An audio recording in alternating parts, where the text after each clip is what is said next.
Hello, hello, hello, all. I'm so happy that you all are joining the Inkwell Exchange. We have a great author who will be joining us so shortly. So give me 1 second to get her added. Hello, hello, all.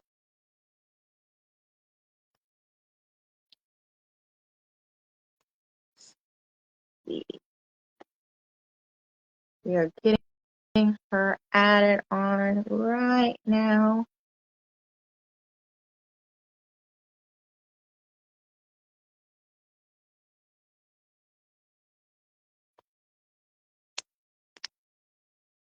Let's see. Hi, hi, hi. I see everyone joining. Welcome, welcome. Hello. Hello. How are you? Good. How are you? Can you see I'm me? I can see you. I can hear you. How are you doing? Good. Thank you so much for having me on tonight. Of course. Of course. I'm so glad that you could join us. Um, I am going to let you start off and introduce yourself.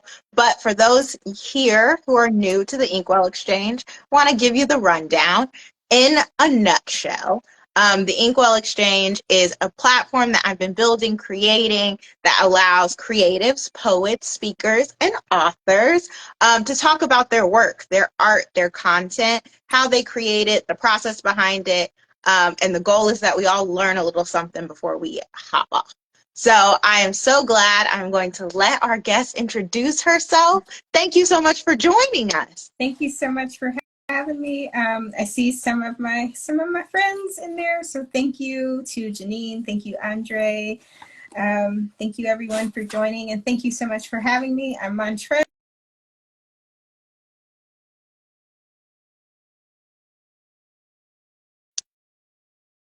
I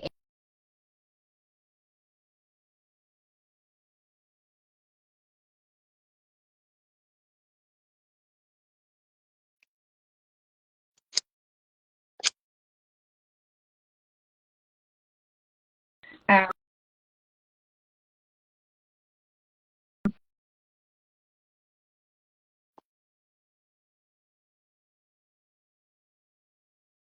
Hello. You're coming in a little choppy on my end, but I am hoping that it is just me. Let me see.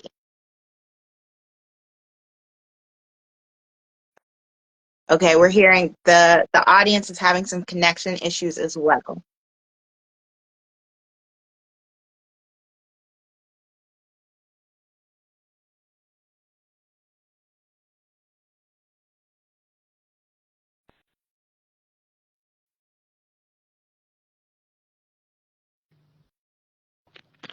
Okay. Is that better? Can you hear me a little bit We can better? hear you a lot. I can hear you a lot better. Okay. Yes. Sorry, everyone. But yeah, so basically, looking for diverse speculative fiction, I'm your girl. Here's my book Errant and book Knockout. If you like superpowered fantasy, urban fantasy, I'm the girl for that. Well, then I guess let's start there. I'm guessing, I'm pretty sure, Errant was your first full length novel that you wrote. It Can you tell us a little bit about the journey to get there? Why did you decide to start writing? so I've always been a writer, I guess, or I've always liked stories, telling stories. I actually started writing my first story like before I kind of even knew the alphabet. Me and my dad used to tell stories on etches, like my etch a sketch. We would make up stories like that, or just Oh no. Okay. All right. Can you guys hear me? I can hear you. Okay. You're coming through really clear. Okay. So yeah, like storytelling's kind of always been a thing for me. I used to like ask questions about fairy tales, like why did this happen, or why didn't they do this? So I've always loved kind of digging into stories. But it wasn't until kind of like after I went through college and experimented in other like avenues of writing, like journalism, editing, that I finally got the courage to like share my own stories that have kind of stacked up in tattered journals. And yeah. So yeah, that's been a journey, but I've always been a writer. That's wonderful. I think one of the things a lot of our like viewing audience is like up and coming writers, aspiring writers who maybe not yet kind of pulled the trigger on publishing. What would you say gave you the fortitude, I may say, right, to actually take that extra step? Writing is one thing, but publishing is a whole separate journey. Definitely. So I want to say that I think for anyone who has a desire to write, you first of all have to believe that your voice and your story is valuable. You know, when you grow up thinking you're shy and you're kind of like, you know, I'm just an average person. No one's going to want to read my story, or, you know, and you spent years talking about books and stories and everyone's like, you're such a loser or you're weird. You know, we don't want to talk about that.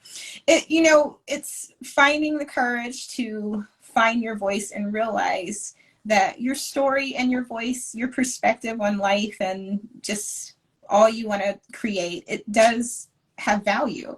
And I think it starts with you seeing that value, because when it comes to being a creative, when it comes to sharing art of any form or doing anything that really matters, you're going to have opposition, you're going to have criticism. And so it starts with you. And I want to say that this book, you know, it's kind of like, even though it's my character's origin story, I also like to say that it's my origin story as a writer, and realizing that, you know, my gift for storytelling is my superpower, you know, my special brand of superpower. You know, the main character, she's very shy. I like to say she lives life on the sidelines. Life happens to her. She goes through all these huge changes. And she struggles to see kind of like what her value is, even after she like develops these superpowers. So it's one thing to realize, hey, I do have something special. And it's another thing to be able to, you know, share what you have with other people and find your strength in that. And so I think as I was writing her story, I was finding my own voice and my own confidence. I shared like the very rough and unready version of this book with, at the time, there was a website called swoonreads.com, where it's actually a part of Macmillan Publications now, you know, one of the big top publishers. But they would let people submit like their work, and readers could read it for free. And whoever, like, they would let people rate it and leave comments and reviews. And when I tell you this story was not ready, like, it was the very rough version. And I got so many like good comments off of it.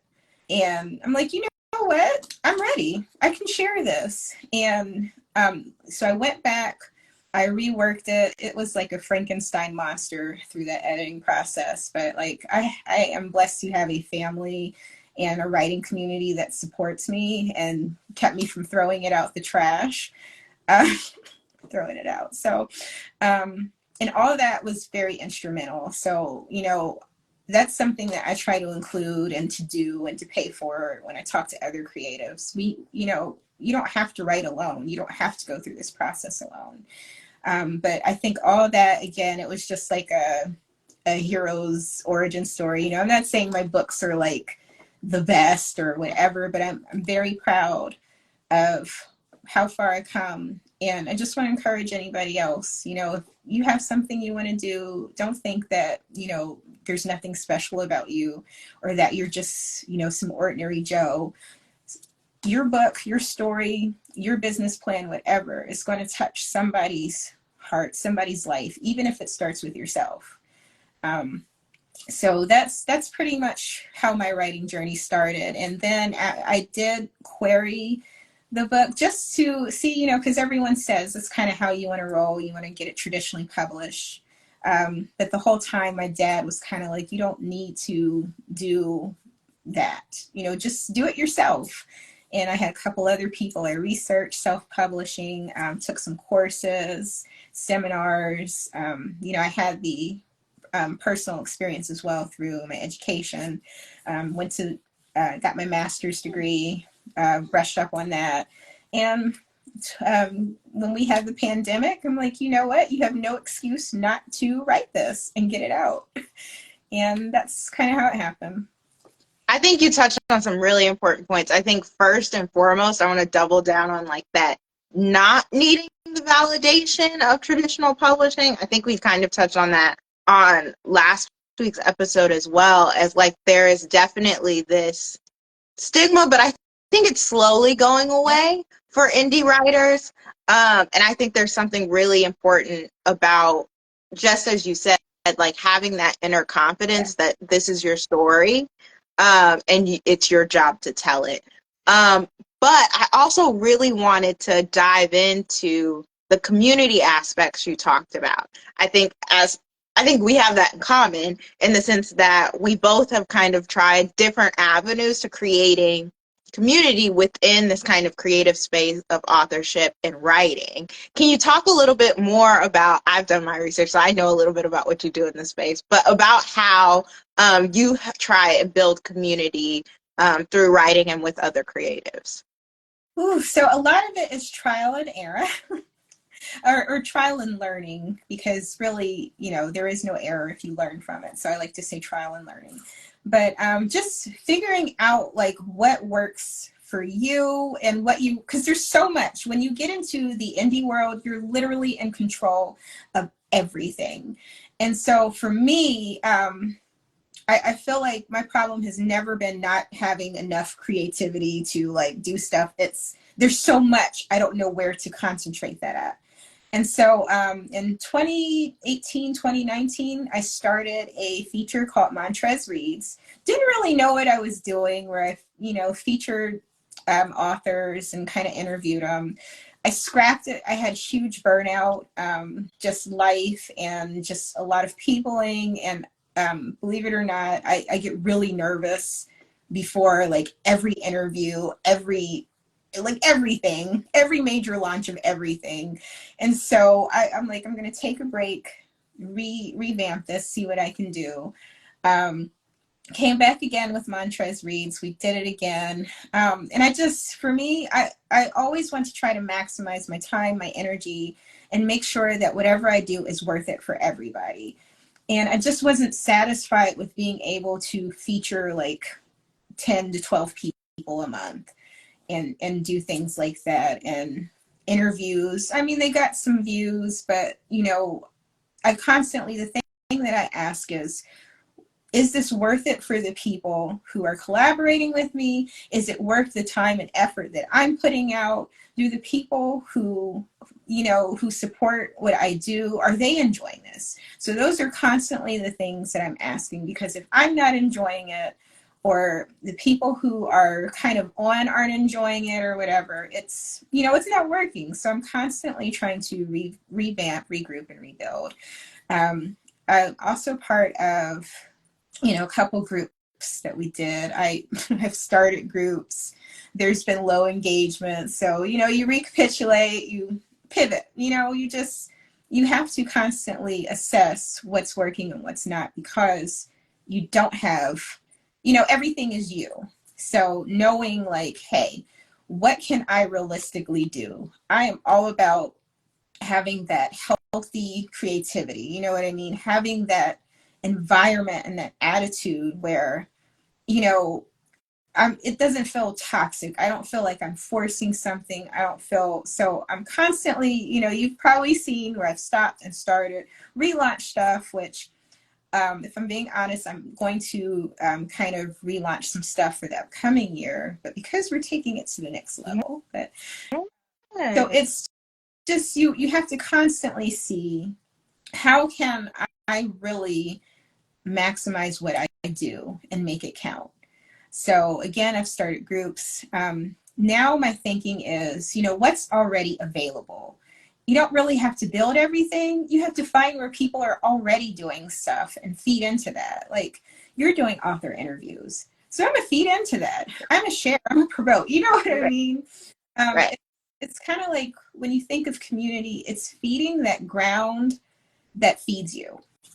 Yeah. So people who love your, like, even readers, even, you know, other people who support your work, you feed into that. You know, those are the people, like, even if it's just one person, you feed into that, because that's all it takes is one, you know, that one person can do so much that you don't even know, you know, like you just feed into that ground that feeds you.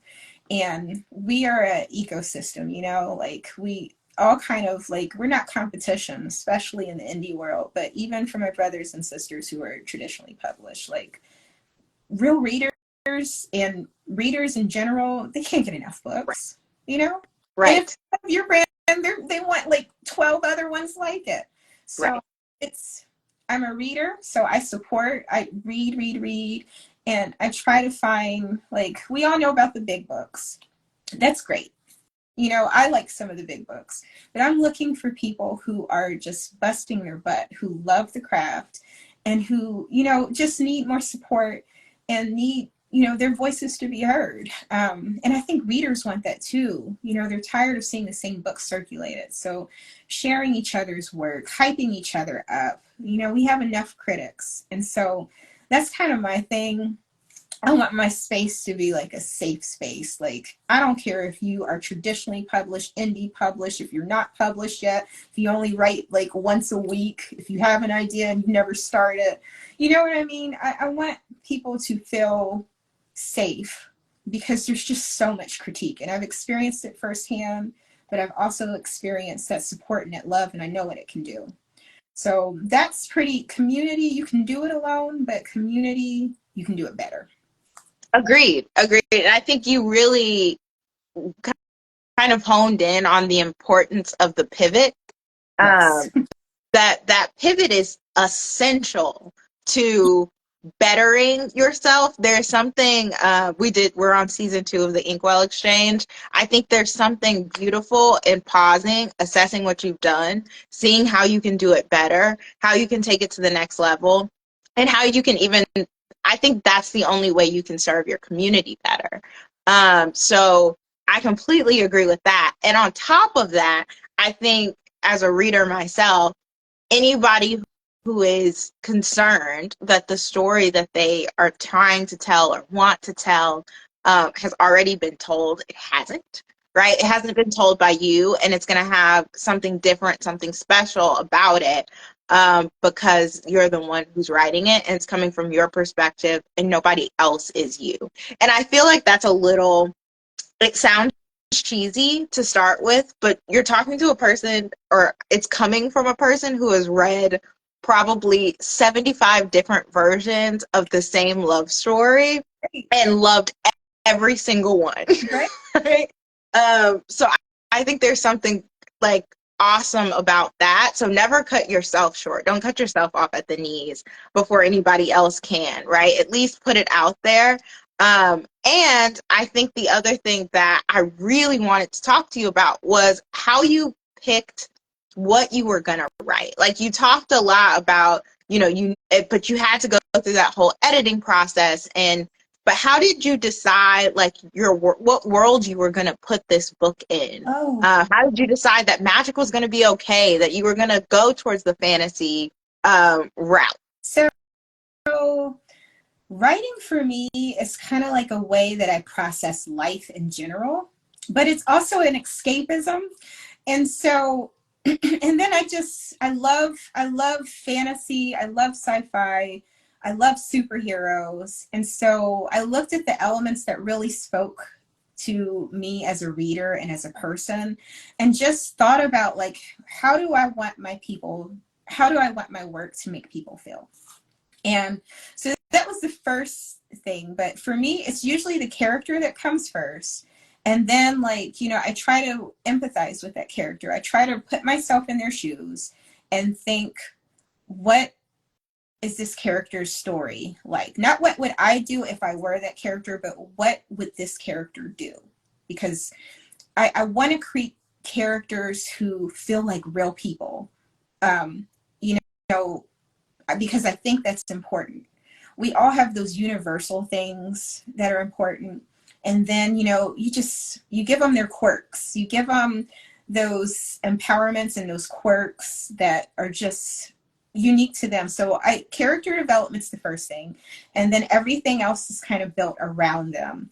And I feel like the world itself is a character. One of the things that I love, and I think on one of your other episodes, somebody said something similar, which is I love like finding those extraordinary, supernatural type extraordinary things in the mundane.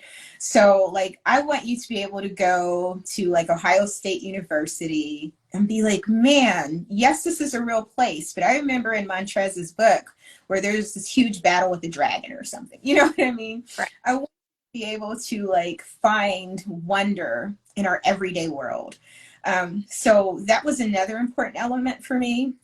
And at the time when I first started writing this, it was around the time that like dystopian fantasy was really big. Like you had Hunger Games, you had, let's see, what was that other one? Divergent, Yeah. things like, and so those kind of played a part. And then my love of superhero fiction. Like I loved how you go to the movies and it's a real setting, like New York City or whatever, but you've got like all this action, all this, amazing, fantastical stuff happening. And so all of like that, plus like my eclectic mix of anime and just all the literature, yeah. Fantasy has it all to me, fantasy and sci-fi. So it just seemed natural. I completely get that because I am still the person that it takes 7 years for me to read one biography. Like fiction, I don't really truly understand it. I'm looking forward to getting people on here that write fiction, but it's a struggle because I struggle to connect with, strangely, those people. I think not the authors themselves, but the characters in the book.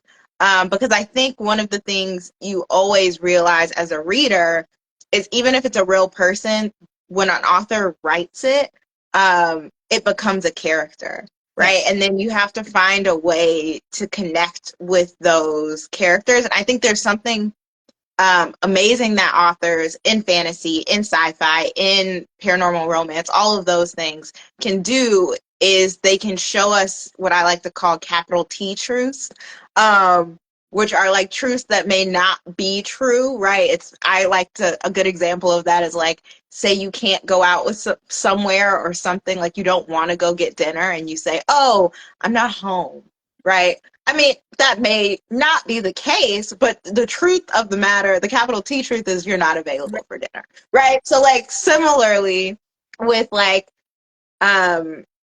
beautiful scenery and superpowers and pantheons, right? We as authors are showing our audience a capital T truth. And I think you really touched on that when you talked about how much of yourself and your own quirks and your own concerns about life and living life and dealing with life coming at you is showcased in your characters. Definitely. And I think also it's important to understand, or the way I look at it too, when you're building a world or a story, you're kind of like a tour guide and you're inviting your readers into a world. And so how you do that, what's the best type of tour guide that you find? It's usually when a local shows you, not the commercial side. You get a local or somebody like a friend who lives there. They show you the beautiful parts. They might show you where to, don't go down that street, those roads. Let me show you the hole in the walls. Let me show you you know what I mean? The secrets, the special stuff. And so I think when you look at it like that too, just building a world where it really feels like this is a real place. And what do real places have? We have culture. We have, religion and faith. We've got, certain quirks. We have certain language. There's art to our world. So just immersing those real life principles into the nooks and cranny of your story, it just makes it so rich where, and it adds so many things that you can do to make it feel like it's real, even though it's make believe, to pull people in. And so that's something that I'm learning to do as well with each new book. I love that. So one kind of, not a hard left turn, but like a slight left, since I have a fellow reader on the line and I love getting to talk about books. What is one, kind of a trivia question, what is one or two tropes that you absolutely love and would want to see in literally everything you read? But also, and then give me on the other side one trope that, like, if you never saw it again, you would be a better off person. So, I will also answer this. so I'm a huge fan of, man, I like all the tropes, honestly, except for a couple. But ones that I really love when it comes to romance, I know everybody loves enemies to lovers. That's fine. I don't care. I don't care how they meet or what their relationship is starting out, but make it slow burn. I want the slow burn, like, let me see, like Mr. Darcy. Yeah. And I want that type slow burn where like he finally touches her hand and you can see like how much that meant. You know what I mean? I want like the K-drama type slow burn where it takes them forever to say I have feelings for you. Right. I live for, honestly, when couples, like when they finally get to that big confession and they're a thing, I'm kind of done. I'm like, okay, the romance is great. Let's get to the action now. You know, and then like the big first milestones, I'm good. Like I love that build up, that torture. So slow burn anything. Make it painful. Make it or sweet, but I love the painful. The first thing that came to mind when you said that, honestly, was the TV show Bones. Yeah. Make it painful. It was so long. I don't know how many seasons it was before they finally got together, but I was definitely gone from like a teenager to a young adult by the time they got together. So it does have to be within reason, because like then when stupid stuff happens and you're like, really, like you couldn't have just said, you know. So I mean, within reason. Like I felt like again, Pride and Prejudice, great. That was a great pacing, yeah. You know, yeah. because they had communication and stuff. So I like that type of slow burn, and I like I also, so on the romance end, I do prefer that. I love the like the hidden family legacy, like where, you know, like, hey, you're back from college and we've got to tell you a secret. We're witch hunters or we're monster slayers. You know, I love that. And that's something we don't see with a lot of like BIPOC stuff, you know. So the more I find that, the more in love with I am with that. And then anything with good Black girl empowerment, like Vampire Diaries. I love Bonnie Bennett, but I hate it how they did her, because honestly, she should have been the star of the show. Yeah. The way she saved everybody. So that, but like a positive Bonnie Bennett. I'm sold every time. I love that. So I think mine, I love all of the ones you also said. I think probably mine is, I would love to see in literally everything I read, is for some reason I love the like telepathy bonds. Oh my God. Whether it be like that's how you figure out that's your mate, or if it comes later, like as it develops. I just love the idea of telepathy. Don't know why. That's cool. It's just a thing. And then probably on the other end, I could probably live without enemies to lovers. I do not know why, but it can be a struggle for me to get through sometimes. Because like, why are you being mean to her? Okay, and another, like bullies to like lovers. Like I don't understand, like the bully thing I can't get with. Like if you're mean, there's no attraction. I'm done. Right? Yeah. No, agree. And like I don't want to throw any shade, because like I said, if you like it, that's great. I feel like are kind of like candy bars, you know. Everybody has their favorite like brand of chocolate and candy. And I, you know, as long as it brings you joy, I don't care. I'm not hating on a Snicker bars because I don't like it. I'm going straight for my Reese cup, you know. Right. That's how I feel. So anybody on here, if you heard me talk about the bullies to lovers or whatever, if you like it, we love it. Yeah. Yep. So that's how that's really good. Okay, so then my second to last question before we wrap is, you touched on pacing. right? Do you have any tips, because I'm sure we have writers on the line, we always do, on how you keep your pacing slash like check yourself in the editing process to make sure you haven't like gone off the deep end? So if you read Errant, this is my first baby. Errant has like a very kind of slow start, like because she's kind of figuring everything out, and then it just hits you and it's like bam wham, thank you ma'am, and you're just explosions fighting. This baby taught me a lot. And number one, it's to trust your instinct. Like I said, this book was my hero's kind of journey into the world of writing, and I wasn't completely confident in my writing voice. But after I got feedback, after I got reviews that like, brought up like some of the things, it was spot on with what my instinct had told me that I had ignored. So I want to first say that with any aspect of writing, trust your voice. You are the author, which means you're the authority, and that story came to you for a reason. Trust that voice. Silence that critic. The critic is great for the revision process, maybe, but more so focus on that writer instinct, that little voice that says something's not quite right. Or when you think that you have writer's block, I like to say it's kind of your internal GPS, your creative GPS telling you there's a better way. So trust those feelings about your story with everything. And just try to navigate it like a GPS. But with pacing specifically, what I'm doing in subsequent books, I am a planster, which means that I plan out like the heart of the story, but I'm open and flexible to the characters kind of changing the narrative, because I feel like sometimes that's the best route. You get the best things that really resonate. But look at each chapter like an episode of a TV show. When you do that, you want to keep watching a good TV show, right? Yeah. There's a beginning, middle, and ending, even if that ending is a cliffhanger onto the next chapter. So that's kind of how what I've been doing in subsequent books, trying to just make every chapter count, every character count, and trusting your instincts to, follow the pacing that works. And then, so pacing, that's kind of where I would go with that. Yeah, no, I think that's a really good tip. I think the other tip I'll add for anybody who's like working on it is one of the things that I do. If you've been here for a minute, you'll know full length novels I struggle with.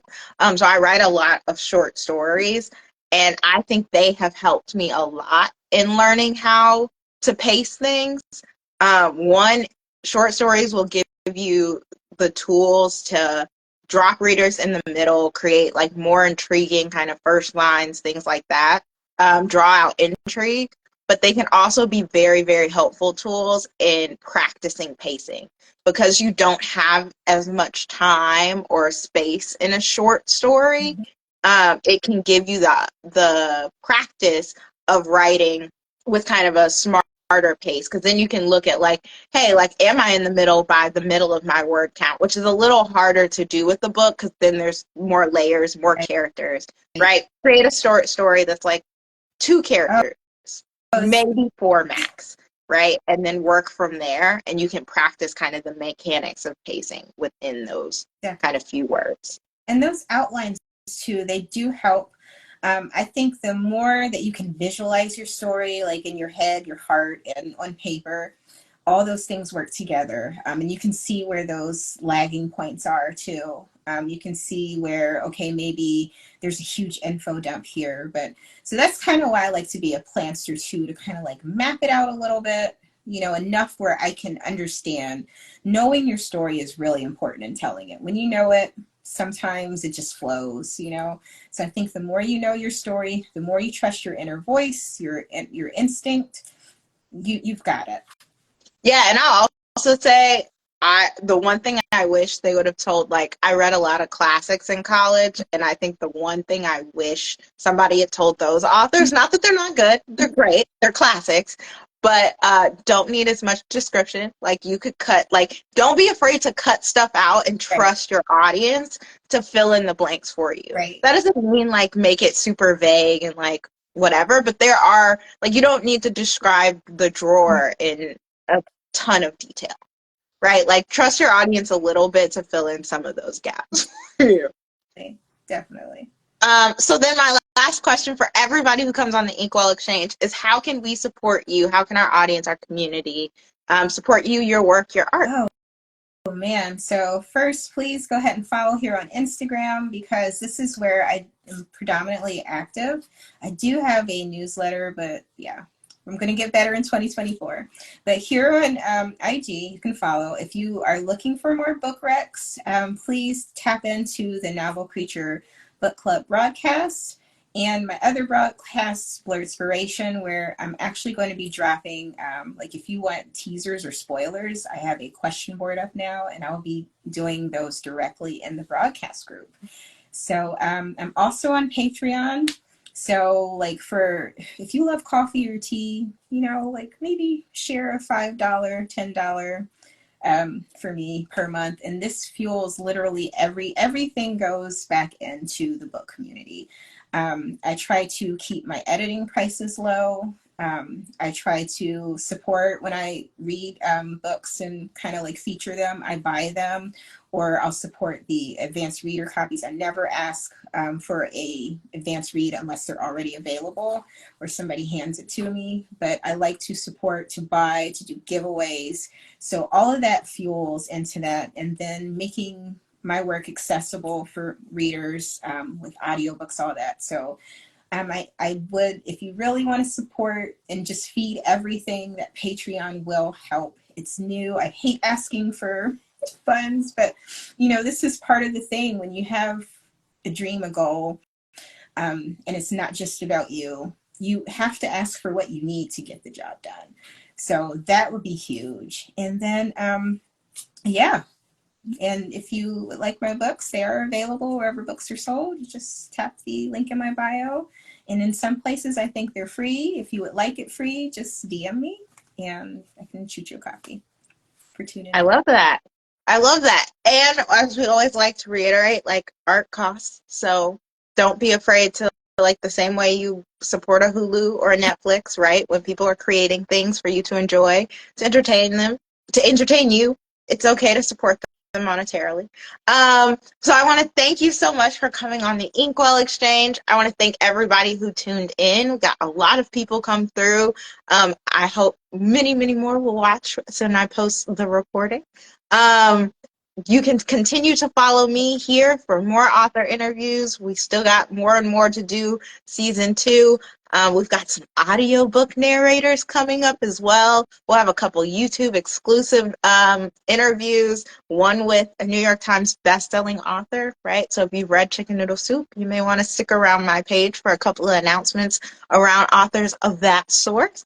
And I am so happy to have you guys here every week. Please keep an eye out for the next Inkwell Exchange.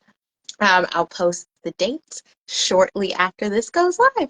So I thank you so much. Thank you, Montrez. Please, please, please support the artists in your local community, whether that be going to open mics, attending, you know, showings, openings, all of that good stuff. It makes a difference, and it builds a better and closer community. So I will wish you all a happy good night. Thank you all, and have a Thank great evening. Bye. you. Bye.